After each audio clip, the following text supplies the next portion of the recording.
You're welcome back. This is Newsfile. It's your most authoritative news analysis platform. And here on Newsfile, we put Ghana first. My guest, Bryce Simmons, Honorary Vice President, Imani, Africa. In the very final segment today, and today we will be ending the show sometime by 12:20, 25 thereabout.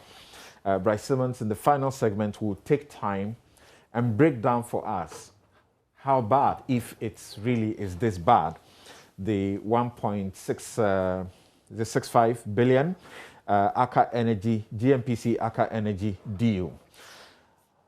Also here is Oliver Baka Vomawo. He's researcher at University of Cambridge, Faculty of Law. Dr. Eric Odrosai is Director General, Internal Audit Agency. Earlier we had Beauty Emefa Nate, who is the Executive Secretary, Ghana Anti-Corruption Coalition. And some of you may associate Oliver a lot more with what he calls the accidental convenership of the Fix the Country, of the Fix the Country. Now, before we proceed, let me just share just these few messages with you. A.B. Mentz says, the silence of our president and his unwillingness to fight corruption, even when the evidence is crystal clear, doesn't convince us as a nation that he's firm and loyal in fighting this menace. Kojo Amo Ansa says, if we are serious about fighting corruption in Ghana, then it should be treated as a treasonable offense. Until we do that, then we are joking. Collins Little Tete says, time and again, the need arises for a government to be reminded that its purpose is to serve people, not rule them. The corruption in government is obscene. K. Amofa says, if Whistleblower Act was passed in 2016 and in 2021, 60+% are afraid of reporting issues. Whistleblowers Act was passed in 2006. Are afraid of reporting issues. It means it's either a bad law or Ghanaians do not trust the people to report to. Perez Ewenam says, we have all the laws, structures, institutions, etc. to fight corruption. But the problem is the very people that should activate all the above to rigorously fight the canker are the very beneficiaries. It's kind of institutionalized. Heads of organizations must be in charge. Without strong, and this is coming from Sir Chris, without strong watchdog institutions, impunity becomes the very foundation upon which systems of corruption are built. And if impunity is not demolished, all efforts to bring an end to corruption will be in vain. CSOs have an essential role to play in this exercise. Why is corruption outcomes zero in Ghana, while anti-corruption institutions are on the increase? IOCO, Special Prosecutor, Shraj, Police, CID, etc. Are we not tired?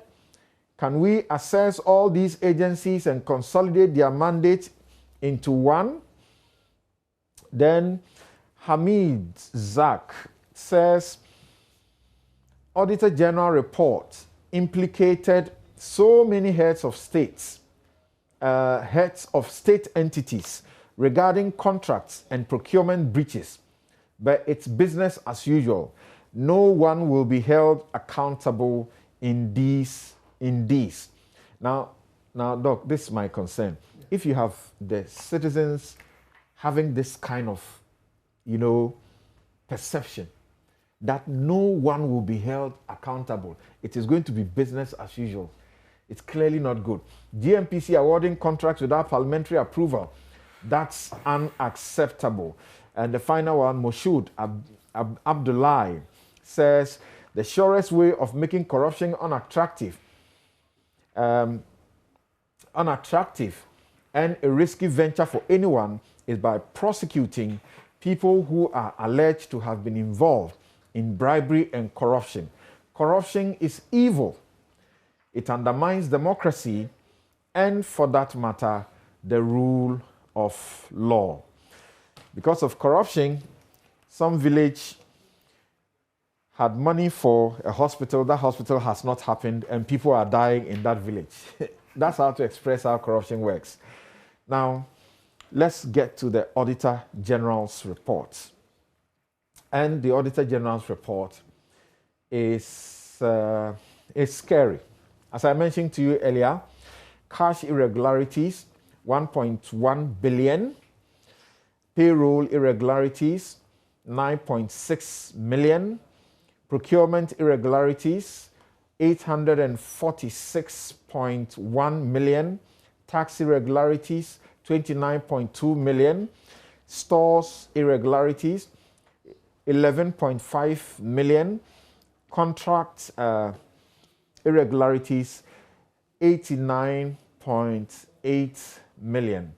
And reading the Auditor General's report, he speaks about misapplication and misappropriation. The word he uses for misappropriation, he actually wanted to say stealing. All right. Now, we start with Dr. Odrosai. Going through the report, what are your comments?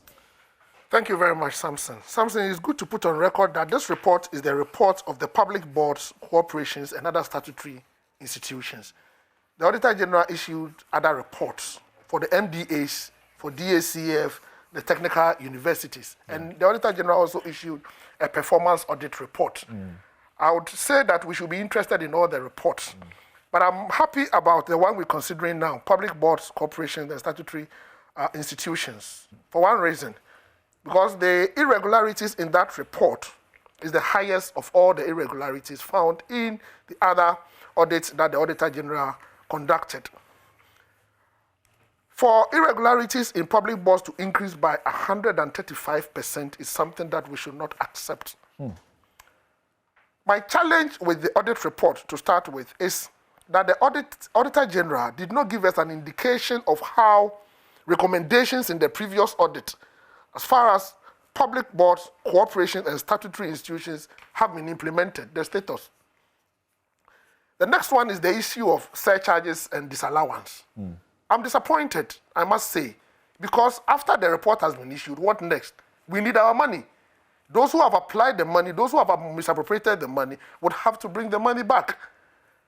Public Financial Management Act is clear that if it is procurement irregularities, Section 92 of Public Procurement Act applies. If it is misapplication, misappropriation, Public Financial Management Act applies. Article 187 is clear on the surcharges and disallowance powers of the Auditor General. The Supreme Court has also affirmed it. So what prevented the Auditor General from going straight to say that I have allowed this, I have surcharged this institution, this person must be taken on to refund the money? I see a number of things happening. What it means is that the audit and investigation is not conclusive. They are now going back to look for audit evidence that can support prosecution. And when you do that, you don't help the situation. That notwithstanding, I'm disappointed, but we will be able to resolve the issue because we have other state institutions that can start from somewhere. And something, let me also mention that the situation is bad, but we can make progress. Because for the MDA's audit, for instance, the Auditor General tells us that irregularities has reduced by 32%. For the DACF audit, the Auditor General tells us that it has reduced by 38%. For the technical universities audit, he's telling us that it has reduced by 92%. What it means is that something good is happening in the technical universities we need to pay attention to. And when you look at the total irregularities of all the audits he did, which came to about 14 billion, it represents 40% of the actual expenditure from the consolidated fund, which is no joke. What it means is that in the expenditure on the consolidated fund that was incurred for the 2020 fiscal year, 40% went down the drain through irregularities. We should not be happy at all. And as I sit here as a Director General of Internal Audit Agency, I am not happy at all. We should pursue it and then ensure that these monies are recovered. The next question then is, how do we move forward? The report is out.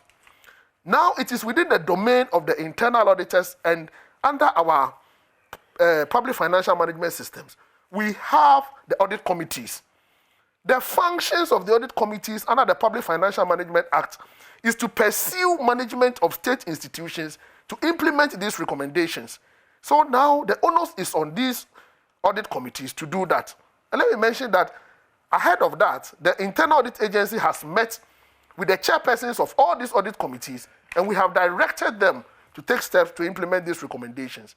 So this are my preliminary statement on this report. But I think the Auditor General could have done us a lot of good if he had gone ahead to disallow and surcharge. That would have given us more power to ensure that we enter into the recovery process. You raised a number of issues, and I'd like us to deal with a couple of them one by one before we proceed. Now, the first issue, you mentioned the fact that he has issued a number of reports. In fact, that's the reason the president praised him. And if you follow the communication within the governing party, that's what they use and say he's done more work than any Auditor General ever did. And that brings to question. He's supposed to have done, is it about 12? Yes, 12 to 14 or so. Yes. But from my reading, you will see that he is referring to as many as 32. Now, you would find that in respect of, and I'm on their website, you will find that in respect of 2020, there are 7 reports. Then in respect of 2019, there are 9. And then 2018, you have 11. Now, if that is what is being sought, then it means that there will be 5 more remaining. Now, I've checked per section 23 of the Audit Service Act. Once these are ready, within 6 months, it ought to be published on the website, but you don't find all the others. Is there a way you can hazard an answer why this is so? I think the ones that has not been published, I may not have an answer for that, but I really think that the Auditor General and his team has a lot of work to do. And if it has not been published, then maybe they haven't finalized those audits. And before you go into publication, you have to transmit it to Parliament. If it doesn't go into Parliament, you can't publish it. I think that is also part of the reason why they've not published it. The Act actually says, Section 23 says, publication of report. It says the Auditor General shall publish his report on the public account, the report on the public accounts of Ghana, and the statement of foreign exchange receipts and payments of the Bank of Ghana as soon as the reports have been presented to the Speaker to be laid before Parliament. This is what he has done, and yet on the page, you don't find the full complement of the report. That we may have to reconcile. Look at the number of reports he submitted to Parliament as against the ones he's published on the website, and then ask questions. But I see that they may be facing some challenges as far as concluding some of the audits. In fact, when you look at Article 1875, it is clear that the Auditor General shall, within 6 months after the end of the immediately preceding financial year, so this one is talking about 2020, financial year to which each of the accounts relates, submit his report to Parliament and shall in that report draw attention to any irregularities in the accounts audited and to any other matter which, in his opinion, ought to be brought to the notice of Parliament. So procedural questions I'm asking on the basis of how you started includes this one. That's right. From the perspective of the Constitution, you find that some of the reports are actually not new. So they would have been done a year ago or 2 years ago and ought to have been submitted 6 months. That's right. Into the financial year. That's right. That's exactly my point, that the Constitution is saying for the immediate preceding financial year. So by this time, we should be talking about 2020 report. Right. We shouldn't be talking about 2019 and 2018. So for some reason, if we have arrears in report submission, then they have also breached the rule.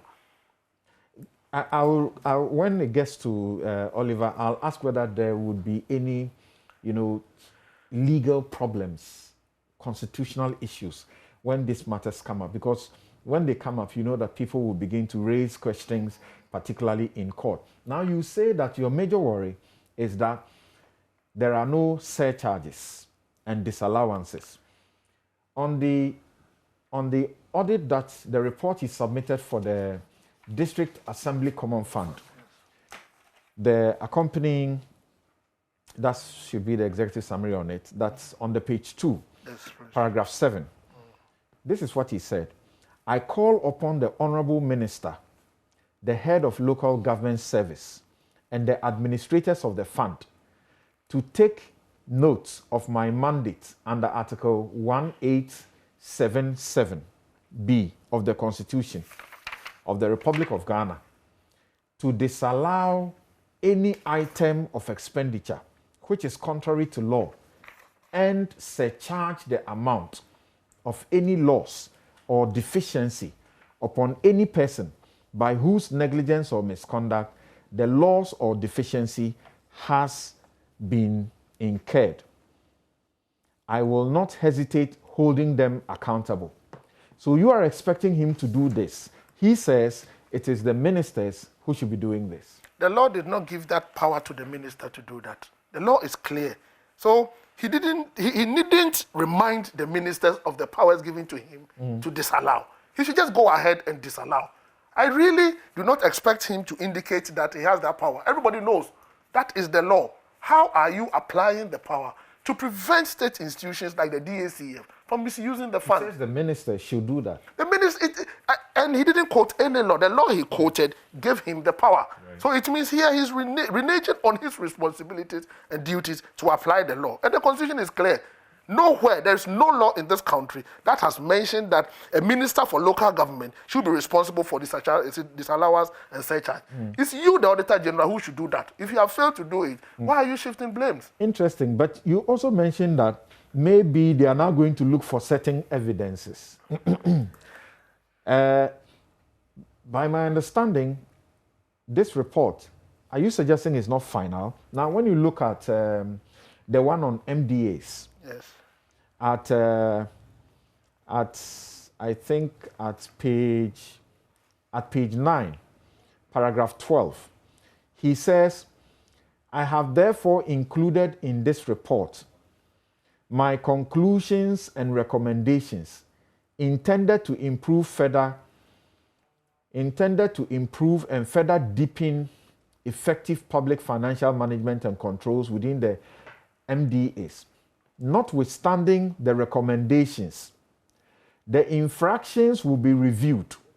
The infractions will be reviewed further, and those found to be contrary to law may be disallowed and surcharged against the persons whose negligence caused the infractions. So I think it's a waste of state resources if you want to go back and now do a review. In the process of doing the audit, you could have done that and evaluate the audit evidence that can support the disallowance and surcharge process. You see, if you are conducting an audit, what I know is that third parties are not involved. It's between the audit service and the auditing institutions. But if you issue a disallowance notice, it affects the third party, so they can join the case and then set it aside. So when you are doing your audit, you make sure once you are in this client space, you gather all this evidence, having in mind that if there is any disallowance or surcharge in future, you would have the appropriate audit evidence that is relevant, reliable. My question, for you to though, win. is that is the Auditor General's report not final? And the Supreme Court answered the question somewhat in the Occupy Ghana versus Attorney General case. Okay. And I will crave your indulgence to read this very essential portion of the judgment. When they finished the whole case, they came to this and said, from the above discussions, it is quite apparent that the Auditor General has an obligation to ensure that his powers of disallowance and surcharge, duly exercised by him under Article 1877 of the Constitution, are complied with by the public entity or officials directly affected by the exercise of his powers of surcharge and disallowance. In conclusion, they said, in the premises, it is our considered view that using the principles of interpretation so eloquently and powerfully explained in the decision in the case of Tufor vs. Attorney General, Supra, and the purposive approach to interpretation generally, this court will interpret Article 178 7b as having a mandatory effect insofar as the Auditor General's report is final. That's the Supreme Court. The Auditor General's report is final. They come again, say, in the premises, the plaintiffs succeed, that's Occupy Ghana. They succeed in their case, claim, against the Attorney General in respect of reliefs 1, 2, and 3 as follows. What is relief 1? That upon a true and proper interpretation of Article 1877bi of the Constitution, the Auditor General is bound to issue a disallowance or surcharge where there has been any item of expenditure on behalf of the government that is contrary to law. 2. That upon a true and proper interpretation of Article 1877bii of the Constitution, the Auditor General is bound to issue a disallowance and surcharge where any person fails to bring any sum into the government's account. And finally, that upon a true and proper interpretation of Article 1877bii of the Constitution, the Auditor General is bound to issue a disallowance and surcharge where the government suffers or incurs a loss or deficiency through the negligence or misconduct of any person. As a sequel to our judgment just delivered, we further direct that henceforth the Auditor General shall take steps to recover the amount unlawfully expended from the person or persons who incurred and or authorized the disallowed expenditure. Secondly, the Auditor General shall also take steps, and please, I emphasize shall because they don't say it lightly, shall also take steps to recover the amount from the person or persons by whom the amount ought to have been brought into account. Thirdly, the Auditor General shall also take steps to recover the value of the loss or deficiency from the person or persons by whose negligence or misconduct the losses or deficiencies were incurred, whether or not the person is a public servant.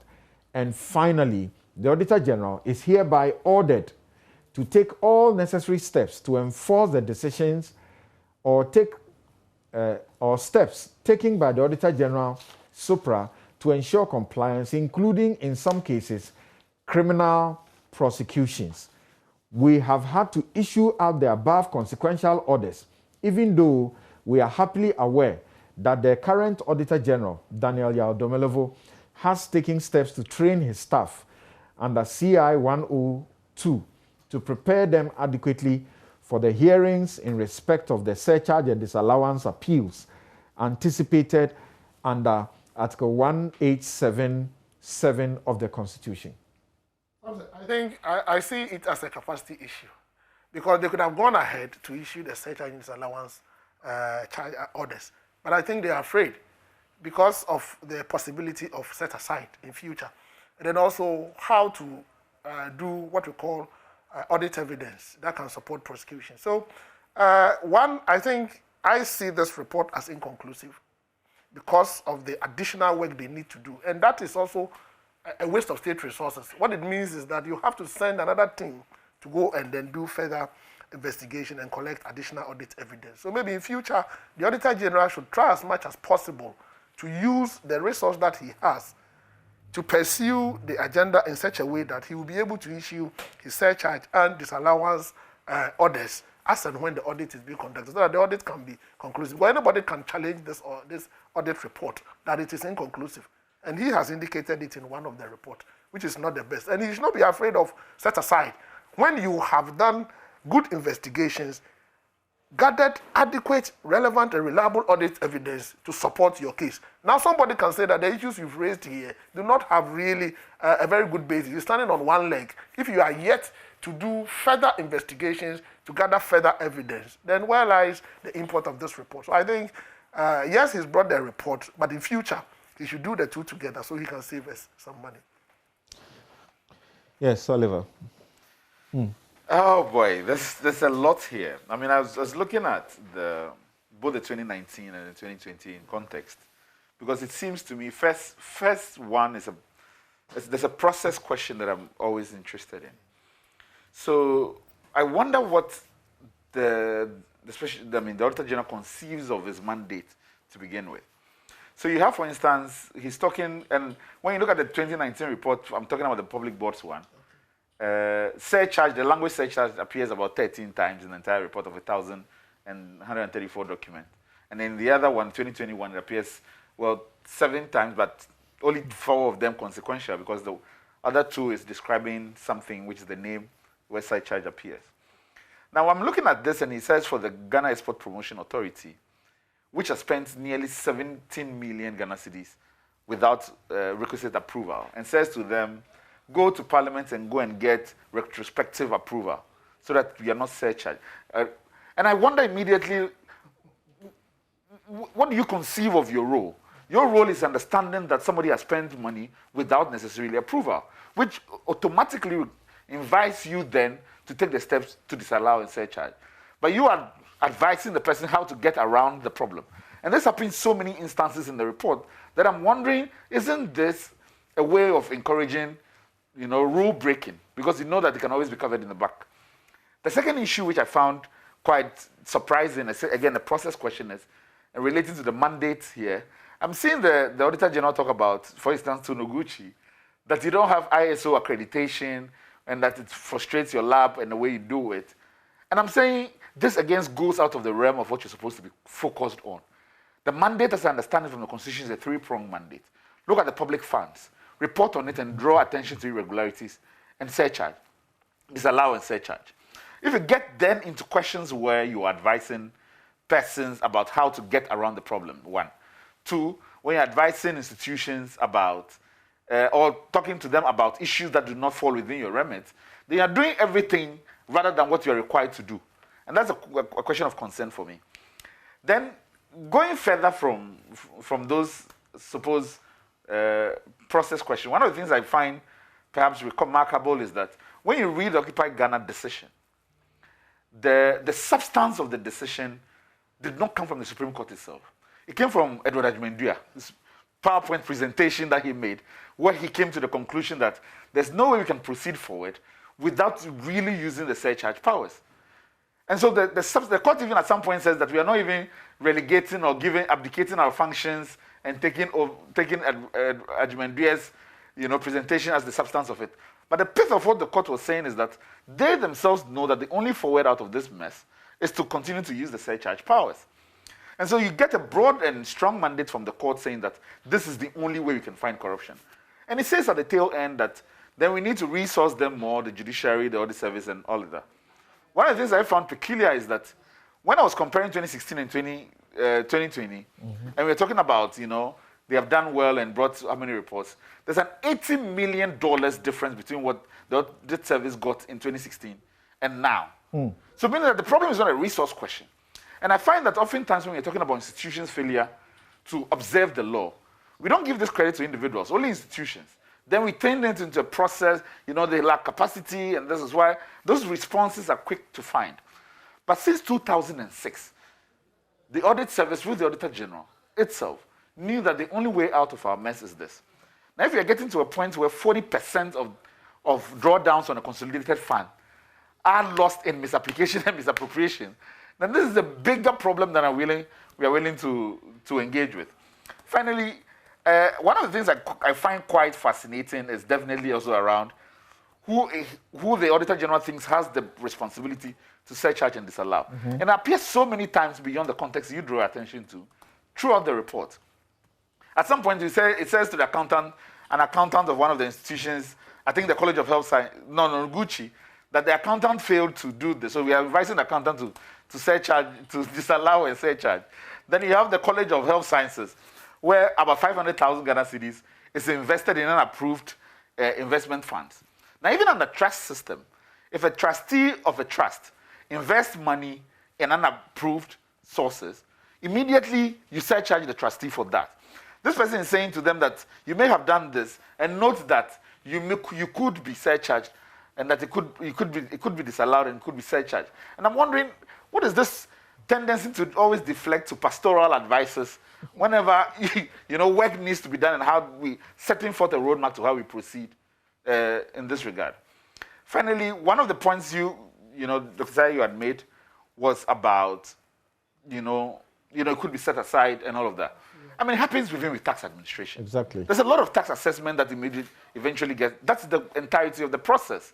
So once you have this, so that should not be a fear. Yeah, it's not a fear at all. I mean, it's part of the process of work, how work is supposed to be done. But if we say these things and we fail to put in context that throughout almost 30 years of our democracy, the only attempt of a surcharge has come under Dumelovo. And then we know immediately connected to that what happened. It does not surprise me that an Auditor General who has been held in an acting position, for whatever reason, is now being lauded for a report that is perfunctory at best, doesn't really set a roadmap of how we deal with rot.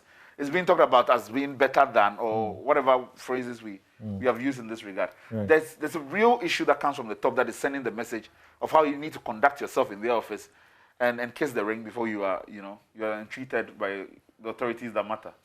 Yeah, so in setting aside, like Dr. Dosai said, they shouldn't be scared or afraid that it will be set aside because it's part of the process.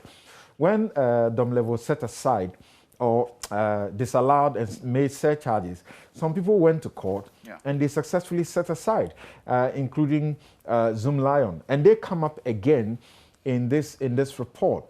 We are told that the government has paid some 95 million Ghana cedis to the Sewage System Ghana Limited, a company it does not own shares in or have a contract with.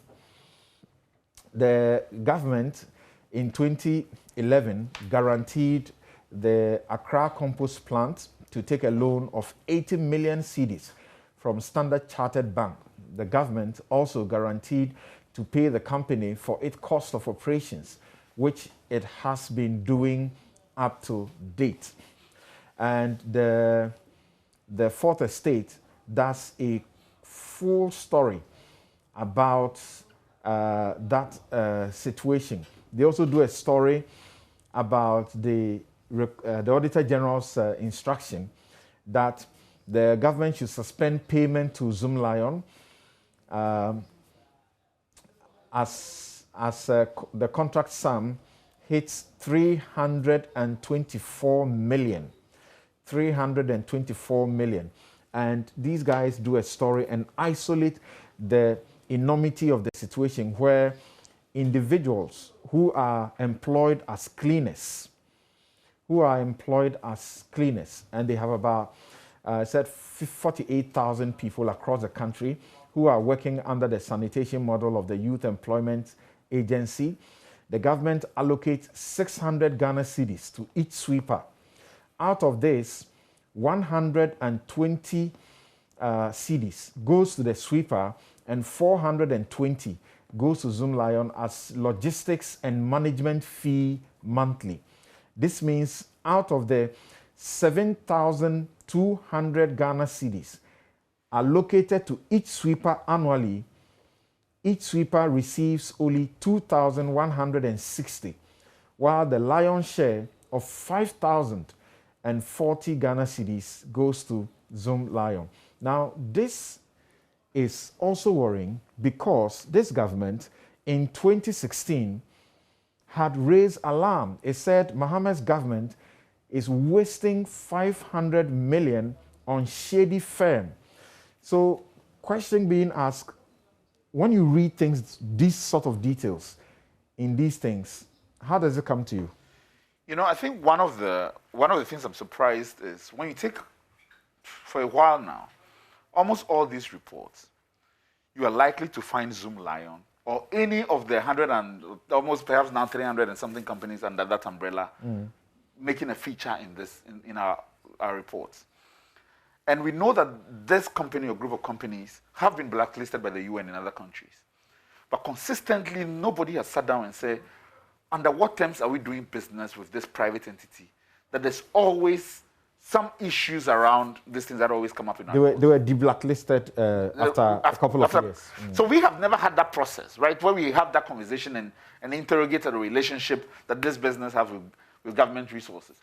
One of the things that brought Jacob Zuma down in South Africa was the relationship with the Guptas and how private individuals had been given so much access and the kind of this thing they were getting. So I'm surprised that we've never had that conversation in the context of the report. But secondly as well, one of the things you realize, and a huge chunk of the money is related to procurement irregularities. Right. And you find that we have, one of the incidences of our laws and the ways we implement them is that they're often very disjuncted. So you have the companies that which is talking about, okay, let's just disclose beneficial ownership. Now when it comes to the application of the procurement processes, we never ask ourselves, why is it that the 3 companies which have been shortlisted have the same beneficial owner? And for which reason it then frustrates or defeats the purpose of the public procurement process. These are questions that necessarily will not appear in an audit service report. Because the audit service report which we are talking about is dealing with 40% of this thing. It's only saying that this money was disbursed for this purpose, and I do not find it, or this authorization was not received. It doesn't tell us about, well, X amount was inflated, or X amount of money which was budgeted for a particular process or anything was more than it should have been estimated, or secondly, that in the procurement example I gave, the same companies belonging to the same individual were shortlisted for the same thing. It doesn't deal with the significant amount of sole sourcing that exists, and it's one of the main drivers of corruption in this country. So even as we are discussing this report, it's only a minuscule of the entirety of the corruption problems that we have to deal with generally. All right, interesting. Now, I'm going to Bright to tell us his views of which aspects of the audit report that he wants to focus on and what he has to say. And these are institutions that have also been empowered to surcharge, disallow, and then even prosecute. But the general view is that this money gets stolen and nobody is made responsible. So before I ask Bright the question, let me run you through this small slide that I have on the screen. So if you're watching, I have just gone through, before I started, I went through the irregularities committed by state institutions.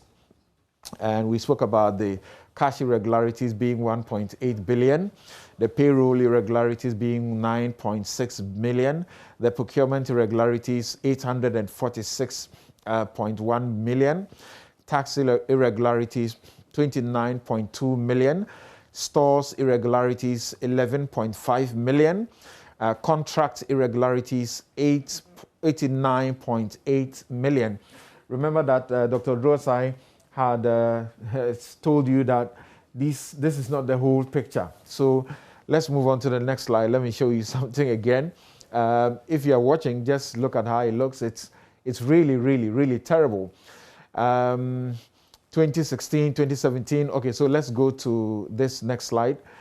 We are talking billions here. ECG. It has been revealed that the ECG between 2014 and 2016 procured prepaid meters and contracts worth 59 million, but the machines are still locked up in the company's warehouse. Who will do such a thing with their private company or private money? You buy things worth 59 million Ghana cedis and you lock them up. Okay, let's go to the next slide. I seem to be laughing, but it's not a laughing matter, really. ECG, these are the losses that are spoken about. Power that they purchased, 10,900.55 gigawatt hours. Then out of that, power sold 8,251.47 giga hours. gigawatt hours. Still on ECG, ECG lost 2,649.08 gigawatt hours, which represents 24.30% of power purchased from the power producing companies to system losses. This is despite the creation of revenue protection divisions and installation of automatic meter reading. So we spend money to do all sorts of things and yet no results. Out of the total figure of 1.8 billion cash irregularities, 442.73 million represented cash locked up in non-performing investments by SNET. You may have read that as well. So pensioners' money gone and can't be found. Let's go to the next. And I am pretty much aware that some people are giving reactions on TV and radio. But what I'll let you know is that the reactions on TV and radio are inconsequential and are not supposed to be taken into account by anybody. Because before the Auditor General issued the report, they served them with management letters and they gave their reactions to the Auditor General. And the Auditor General incorporated their reactions. So allowing them to come on the media and to now seek to suggest otherwise is wrong. We shouldn't give them that opportunity. GMPC, according to the report, GMPC signed and awarded 5 international business contracts, 5 of them, between 2015 to 2018 without the necessary parliamentary approval. That's where Dr. Osai's agency is peeved. The Northern Development Authority is said to have invested an amount of 5 million into an investment company, Man Capital Microfinance Limited, in 2015. The investment was done without the approval of the Finance Ministry. Let's go on. According to the report, the 5 million investment, which was made in December 2015, grew to 7.1 million. 7.1 million in June of 2018. June of 2018, it grew to 7.1 million. Now, however, Man Capital was among the 347 microfinance entities whose licenses were revoked by the Bank of Ghana during the cleanup of the sector. Then the Buffer Stock Company also made payments in the sum of 1.9 million for goods and services, including purchases of fuel coupons. Fuel coupons. Those of you who go and get the fuel coupons free of charge from your political people who have been appointed into the offices, who feel they cannot, they don't account to us. So fuel coupons and maintenance activities were without approval and authorization of both the senior finance officer and the chief executive officer. Okay, so that's just a gist for you. Right, there have been various aspects of the audit reports that's being serialized by various media houses. Which parts attracts your attention and what do you have to say?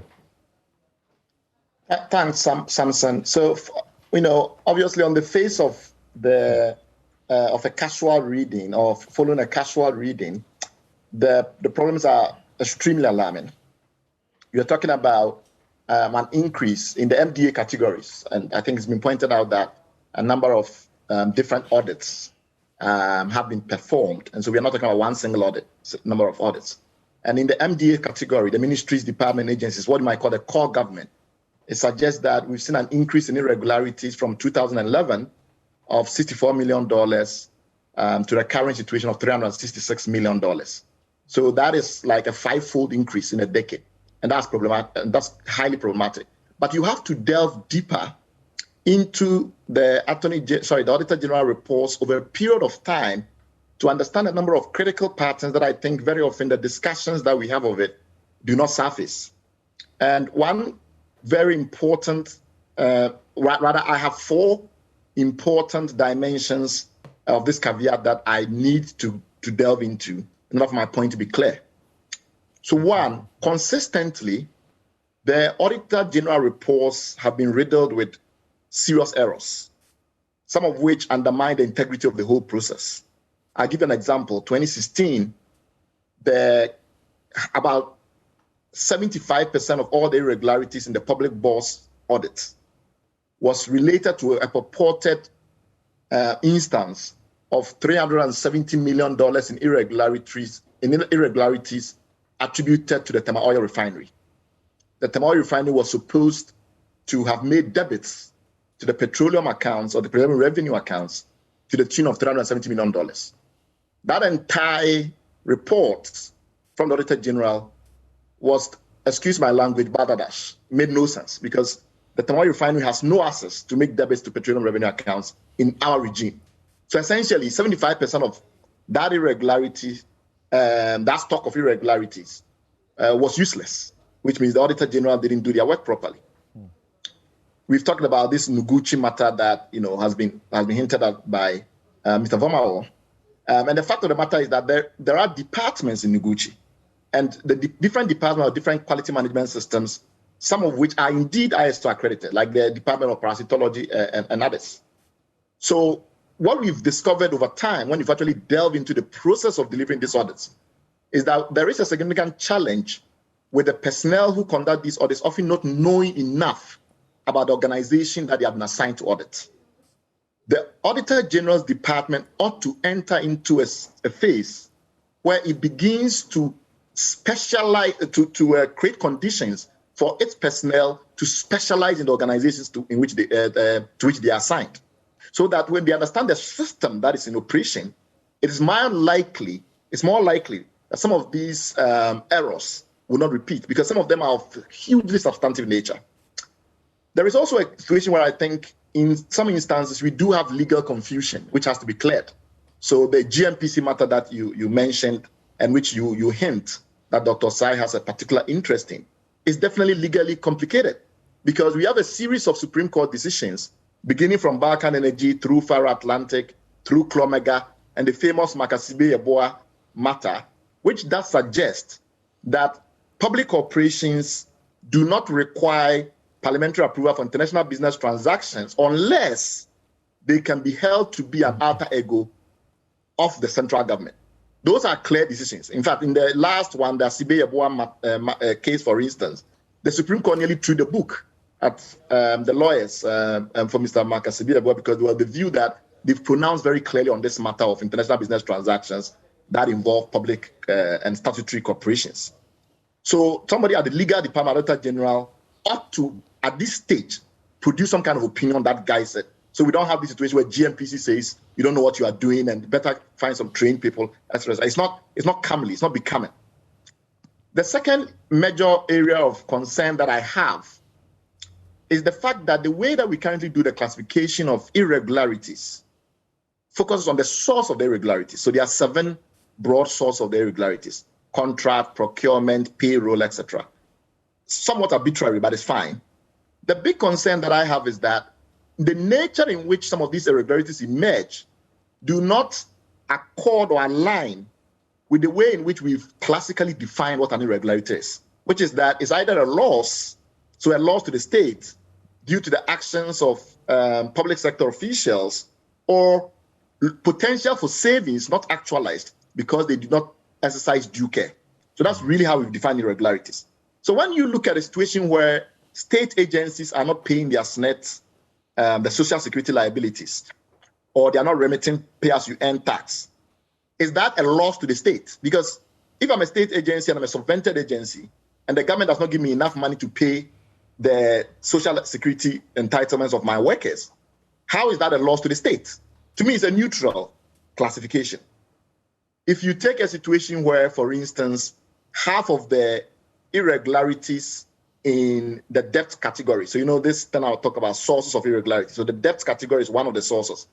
And you will find out that in the public board's audit, as much as half of all the irregularities in the debt category, which was by far the highest, for this year. I think about 90% or something of that sort.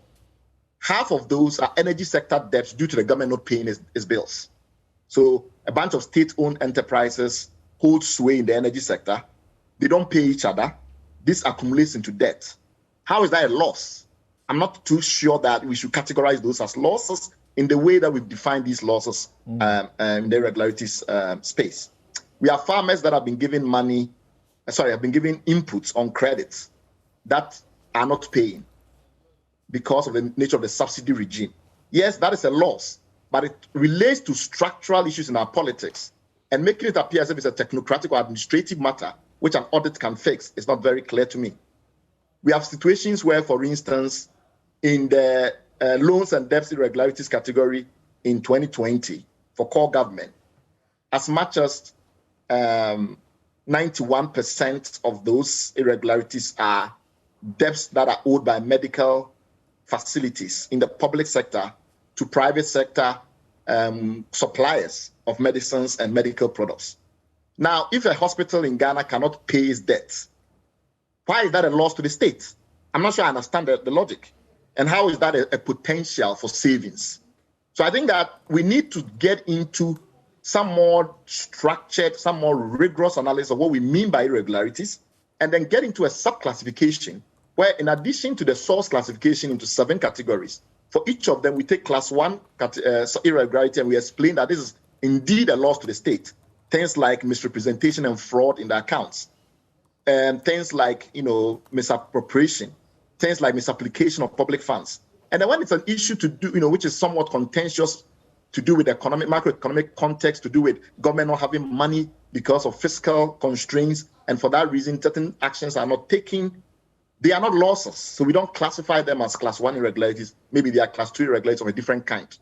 The third issue I have is the absence of materiality thresholds in the entire design of the audit process. Materiality is a critical component of audit logic. If you go into an audit situation and you report everything you see, you create a situation where you are hiding important germs in a sea of nonsense. So what we have is that most people don't read Auditor General's report because it's 1,000 pages, much of it insignificant, and heavily concentrated problems, which are hugely significant and which we should focus on, like the deteriorating loan book as net, like the issues to do with single sourcing and procurement abuse at GMPC. But when you have a situation where 44 cedis owed by Coca-Cola Bottling Company to Cocoa Clinic in Kumasi has been reported, what is the materiality? Why should a member of parliament be worried about Coca-Cola Bottling Company owning 44 cedis to Cocoa Clinic, or Exim Guarantee owing 76 pesos to Cocoa Clinic? 76 pesos is ridiculous. There is one instance where somebody is mentioned that they have not retired their interest, and a certain Patricia Amankwa, and this Patricia Amankwa has not retired interest of 190 cedis. This is not material. And if you put all of that stuff in a report, you create these giant reports that nobody reads. And so we get lost, and everybody just hears the sound bites and we don't delve into it. My last area of concern is this tendency of this particular audit service regime, which I mean the 2020 regime, not to get involved in controversial matters because they have a political coloration of some kind. I don't understand why in auditing, and that also speaks to the unevenness around the report. So in some cases, you'll find a very diligent auditor who has 20 pages of analysis, including the CCTV performance of a place, and then you have another report and it's 3 paragraphs. And those of us in civil society that deal with this all the time, because we're reading reports all the time, know there's far more going on. So take the Ghana Airport Company Limited matter. We've delved deeply into Frontiers. We know there are a lot of irregularities in Frontiers. They didn't mention Frontiers at all. We've delved deeply into National Lotteries Authority.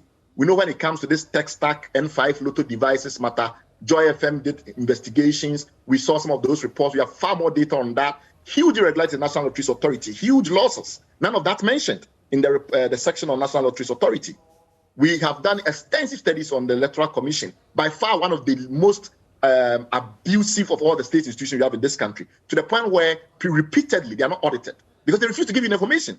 Go and check consistently consecutive Auditor General reports and see if you can find detailed audits of the Electoral Commission in most of them. You will not find them.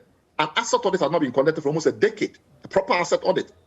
We know for sure that they bought devices in 2018, 2019. They came to tell people in Ghana that millions of dollars spent on these devices have not been spent at all. But in fact, they've not bought devices since 2011. We knew that to be false. Where is the asset audit of the Electoral Commission? Why is the Auditor General, the current acting Auditor General, hiding from doing their duty and going there and subjecting them to strict audits? So we have concerns about this tendency to shy away from tackling political issues. And in that respect, I agree with Mr. Vomawa that Mr. Domelovo set a bar that has not been met. He went after the senior minister, the senior-most minister, and he said, I am going to disallow this crawl thing because you did not follow the standards. You see, the senior minister won on a technicality around natural justice and fair hearing and things like that. The substantive matter still remains important. If you are going to stay away from or shy away from politically sensitive matters, you have no duty in audit. Thank you. Interesting. I guess we can pause here. I actually draw the curtains on this issue here, unless you have a few things to say. I do. But I invite Ghanaians, please, those of you who spend quite a lot of time on social media, just getting into unproductive things, go to the Auditor General's website. Just pick one of the audits. Go to the details. Bright has decided to go to just some bits of some of the details. And when you go there, you will begin to feel the need to be a citizen and not be a spectator. Because you have a lot of money in this country that is going waste and nobody is accounting for them. We have spent money on abandoned projects. We have spent millions of Ghana cedis. And then when we finish, they are not occupied. Nobody uses them. They are sitting there for years. The auditor reports and he's not happy about it. The District Assembly Common Fund, deducted from source, even before it gets to the people who are supposed to use them. They deducted how much for one particular entity for fumigation and whatever. And the service has not been rendered, but the money has gone, it's gone. The fumigation may not be needed any later. Payment for unexecuted contract, payment for non-existent, things. Go read them. If you don't weep and change what you do on social media, so let's hear you quickly and then we take a break. Thank you very much, Samson. I think, for the purpose of the discussions, no auditor goes into audit without certain materiality levels. So that I need to correct that impression. There is a materiality level, except that maybe the Auditor General did not indicate the materiality level set in that particular audit. So if you read further, you may see the materiality level, because the essence of materiality is to allow you to either do sampling audit or 100% audit, and to also lay emphasis on important areas. You may see a figure that is so immaterial, but the Auditor General is interested in how the irregularity occurred, so he will be able to profile solutions. The issue of EC, I must say that EC has submitted an annual report to us at the Internal Audit Agency for 2020 and then the 2019. So we have a copy of that report. And then the capacity issues, I think I've mentioned it, because the Auditor General's office needs a capacity overhaul so they can have legal people who understand public sector financial management. Because when you look at public sector financial management, it is a specialized area. So I may want to agree with him. So normally, whose fault is it that you have 2016 audits, 2017? We are doing that today. What's the issue? I think it's a capacity issue, and it's about numbers. Is the Auditor General that's not ready, or the audit service that's not ready, or it is the entities that have delayed in making you audit them? You see, it's a problem of one, the institutions where the documents are not available. We need records, they are not available. And the Auditor General is just an individual and whose work is to be supported by an audit service staff. And if he doesn't have the staff to undertake the audit, for instance, the GMPC and the others, you need some expertise. If they are not available, you can't do it. So I think it's a challenge and a conversation we need to have to make sure that the audit service is well capacitated. And I think they are doing their best, because they draw our attention to highest level of irregularities in all the audits. And this is in the areas of debtors, loans, and other outstanding issues. For the MDAs, it's 54%. For the DACF, it's 30%. For the technical universities, 30%. And for public boards, 78%. Which means there's something fundamentally wrong with the way we manage our debtors and loans portfolios. Because it forms the highest irregularities for the MDAs, 54%, for technical universities, 30%, for public boards, 78%. So the Auditor General has drawn our attention. We need to look at it. But like you said, beyond drawing our attention, you have the power to surcharge, disallow, and then prosecute. As the law says, okay, that's not, prosecution is not their job. The state has to do it. Yes. 2 points primarily, and perhaps let me start from the last point. I think one of the things I want to highlight is that the entirety of this report is not only the business of the Auditor General in disallowing and surcharging, that other coordinate institutions that exist in the space must be able to look at the reports and advise themselves as to what they can do in addition to. And I say this in particular regard to one of the points that you were making about the outstanding debt portfolio, which we are having, 10 billion out of the 12 billion, which accounts for that.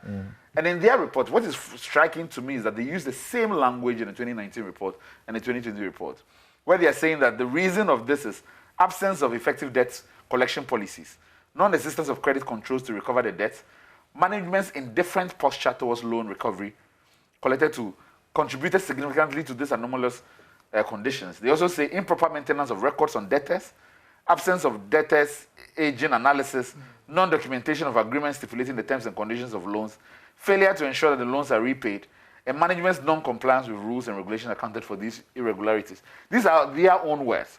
Now, all I see as a lawyer reading this is crime. And it says this in 2019 and in 2020. And in their recommendation, all they say about it is that we advise the management to adhere to rules and regulations with regards to debt management consistently. So I'm saying there's a disconnect, right? Where you're dealing with the most, pernicious of all the problems you're dealing with. And I'm consistently talking about how these loan frameworks become sort of a legalized money laundering framework. Because we do know that the state is going to get disinterested. We do know that the state is not going to keep proper records on debtors. That the state doesn't even have some of the agreements themselves. Then it tells you that it's an easy source way to get nearly $10 billion. There's a point Bright makes as well about what we are characterizing as losses and refusal to pay debt. And perhaps, so that it doesn't degenerate into a sort of a highly intellectual conversation, I do think that these questions need to be reported and discussed. Because even the perception of what debt loss is and what debt is not necessarily foreclosed. So for instance, even if the government fails to pay an institution, and for which reason it is reported, you're failing to recognize that some of these institutions might have also taken some loans, which they're expecting some money to be paid into. And so you're creating downstream losses, again, that are created because of the failure to pay certain debt. You talk about SNIT, for instance. The failure then to pay an individual SNIT creates a significant amount of risk because the individuals and the SNIT must be able to sue sue the agency. And then this creates a burden of having to defend this. And then money is then expended again to these matters as well. So they all have downstream effects in a particular way. But I generally agree with the need to better segregate and aggregate the information so that certain information is not, we are not lost in 1,000 pages trying to find information that is relevant. Well, if an employer fails or does not pay the SNIT contribution of their employee, it doesn't matter that it's one peswa. He might go to jail for it. If they take our money, then they should also, take care of the money well. We are told that the value of Ghana's 126 state-owned enterprises is worth 110 billion cedis. And that represents about 27% of our GDP for 2020. Please let that sink in well. Now, if this is not troubling, what is? That these entities that have the capacity to contribute 11 billion Ghana cedis to the national coffers are so mismanaged that they made a loss of almost 600 million in 2019. 47 of them have never submitted the basic but important and legally mandated annual financial statements for 5 solid years. You see, if you pick a politician, square peg, and put them in a round hole, and they don't get punished, this is what goes on. 5 years, basic financial statements, annual statements, they don't present it, and nothing happens to them. Yet, like I said, these managers will still have their job, despite superintending the impunity in violating the Public Financial Management Act. In 2019, only 14 out of the 126 state-owned entities or enterprises met this mandatory legal requirement of submitting their annual statements. We'll take a break. We'll return to visit GMPC and Aker Energy. Get ready for Bright Simmons. We'll be right back.